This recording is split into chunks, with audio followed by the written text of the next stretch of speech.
Hi, I'm Genevieve. Are you ready for lesson 4? Okay, so you have your ad ready to go and ready to be published. But then what? What happens when the person clicks on the ad? This takes us to lesson 4. UX matters. UX means user experience. And UX is what happens when the person clicks on the ad. Not only the visual branding, but their navigation through subsequent pages. If they find everything cohesive and easy to use, they may stick around. If they get confused or tired, they will definitely navigate away. Take, for example, this sequence of pages. We were recruiting for a research study to test an app. But users first saw the ad display on Instagram. That's our first image on the left of the screen. After clicking, users had to complete a screener, which is a survey to assess whether they were eligible or not, and then a series of other forms such as the consent and the baseline and enrollment surveys. Then they were rerouted to the app being tested, which is the image on the far right. Do you notice something weird? Every single screen is completely different. And this lack of branding cohesiveness disorients the user. They may think that they're rerouted outside of the study or it's a clickbait ad. The screener we asked them to complete had a question on each page. So they constantly had to answer the question and then click next in order to go to the next question. These are way too many clicks, and it was not surprising that we were losing a lot of potential participants at this stage.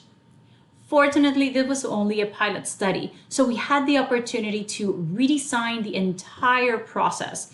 The ad, the screener, as well as the consent form and the landing page, they all had the same branding. So it was a cohesive visual experience from beginning to end. After we implemented these very simple changes, the completion of their screener jumped from 7% to 95% in an over a 24 period. This was amazing. Take, for example, this other advertisement. We were recruiting young adults for an online focus group about HPV vaccination. On the left, you can see the actual ad for the HPV studies. Individuals will then reroute it to a screener survey that had all the questions on one page and was branded just like the ad. The private focus group page in Facebook also retained the branding and the language used in the ad as well as in the survey. So again, they're in one visually cohesive environment. The language, the graphic is the same, but also the navigation is very simple, avoiding extra clicks. Before jumping straight into our next lesson, take a few minutes to write down what other pages or materials your users will come in contact with after they click on the internet ad.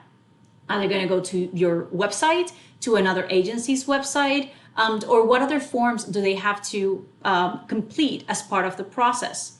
Each page or material they see should be designed and placed strategically along their navigation experience to build the trust and support retention. Write down a few ideas and I'll see you in lesson 5.